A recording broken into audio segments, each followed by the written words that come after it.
Hi, in this film I am going to raise the grain of this piece of yew so that it's easier and more dramatic for printing, and to do that I'm going to burn it. I'm going to venture outside and do this safely in a minute, but I just wanted to talk to you about a couple of things. So raising the grain on wood, I tend to do it by burning because with burning it's a method that's easily controllable and you can scrub the wood clean, whereas I always feel that if you use a chemical or caustic or something like that, I'm always a bit worried about what's left behind in the wood. So burning is the usual method I use, and I'm going to use a blowtorch. I have a blowtorch here from my local hardware shop that ignites with a push button. If you are buying yourself a blowtorch, I highly recommend that, because when you're outside trying to get it to light with matches is a faff. But do be careful, please follow safety procedures and look after yourself if you're going to do this.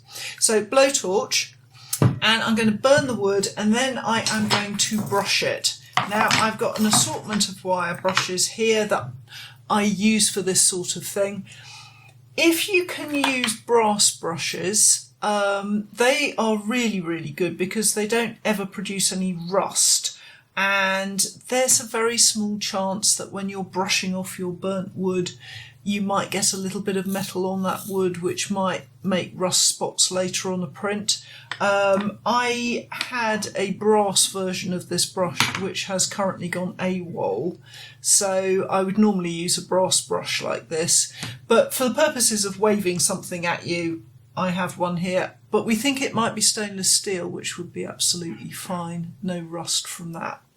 So I need the brushes for after I've burnt the wood and the blowtorch for the burning, but before I start doing that, I'm looking at this wood and there are places on it which I really love, these kind of eaten away bits, but I'm worried that if I burn them with a blowtorch I'll damage them. So what I'm going to do is to take some damp newspaper here and I'm going to sort of make myself a little pad of damp newspaper just to slow things down so those areas don't burn when I'm doing the burning. So I'm just going to pack it into the hole there as well because I don't really want to have too much burning going on there and here. And like I say, it's just to slow down the burning. You can be very directional with a blowtorch anyway, so I'll try and dodge those areas, but just in case, it's just this wet newspaper is just a little bit of insurance before I start the burning. You'll see we've set up to burn the wood out here in safety. You might also hear some kids. Our neighbours' grandchildren have just joined their social bubble, so that's very exciting for them. So I'm just going to burn the wood now, and thank you to Crownfield 2 for my protective coat. So let's just get this started.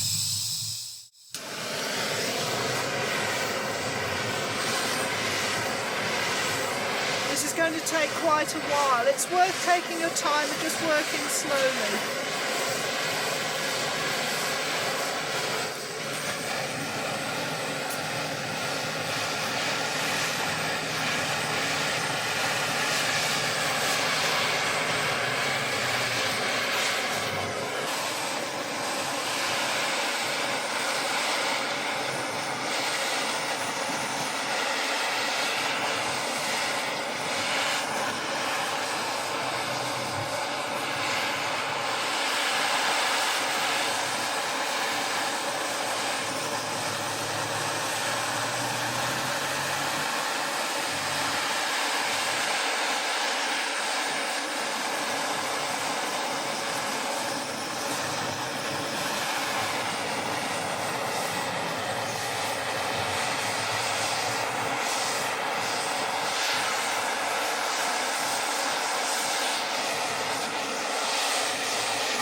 So I've now burnt the area that I think I want. In fact, I've probably gone bigger than I think I want, just to be sure. And when you do this, burn it until it starts cracking. You know, don't be shy about it. You actually want the wood to start cracking there. Now, if I take my soggy newspaper, and if you're doing this, do be careful not to burn yourself. Things do stay hot for a while. So now I've got my soggy newspaper out of the way. You can see it's a bit harsh where the newspaper's been, so I'm just going to blur the edges a bit with a bit more burning, but now this wood is damp here, so it should be absolutely fine to do that. So I'm just going to put that to one side.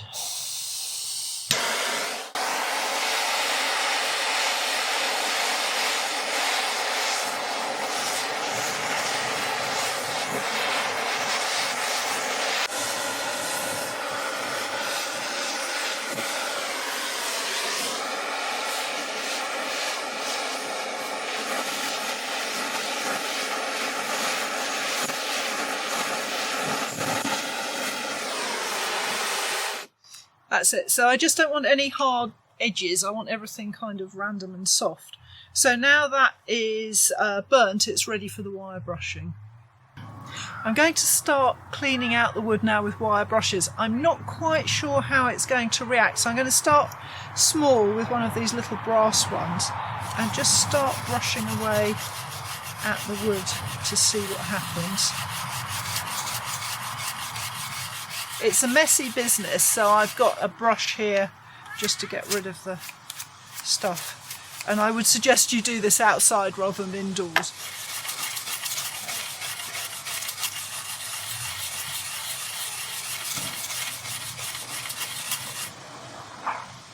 That's working quite nicely. I've got quite a nice ridge there, so I'm just going to carry on like that for a little bit. I don't want to really go in. I might try going in with the much harder brush in a minute.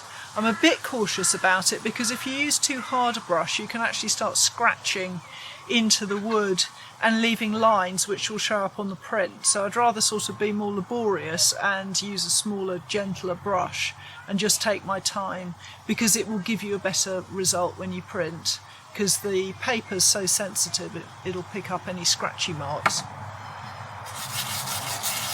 The other thing that you should think about while you're burning wood for printing is what kind of result you want at the end. Do you want a very, very pronounced grain where it's very linear and graphic and you can't see any of the rest of the wood? Or do you want there to be a grain with some wood behind it? I'm looking for a shallow grain here so that I can actually see the whole piece of wood when I print. If I wanted it to be very, very graphic, I'd burn it for longer and take out more of the soft wood. So you can vary the depth you burn to. You might have to do like a test piece to see how much you need to burn to get that result. But think about that too when you're burning for wood grain.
So I finished burning the piece of wood, and actually I have gone off and washed the piece of wood as well. So when I felt that I'd burnt it enough and I'd gone in with my wire brush, scrubbed off as much of the burnt wood as possible. I then needed to wash it so that I can look at it again. So I took it inside and washed it off. When you are working with wood like this, don't immerse it in water to wash it. I just wet the front of it and scrubbed it with scrubbing brush and soap and water and rinsed it. This wood it's very, very dry. It's been sat in my studio for years. It's a thick piece of wood. It's not going to warp or anything like that. But if you're working with a piece of thinner wood, or it's not dried out or stuff like that, the more water you get on it, the more likely it is to start distorting and bending and stuff. So just be aware of that when you're washing off. So I have washed off the wood. And now I'm just working over it. I thought I'd show you this because I thought it would be quite amusing for you to see it.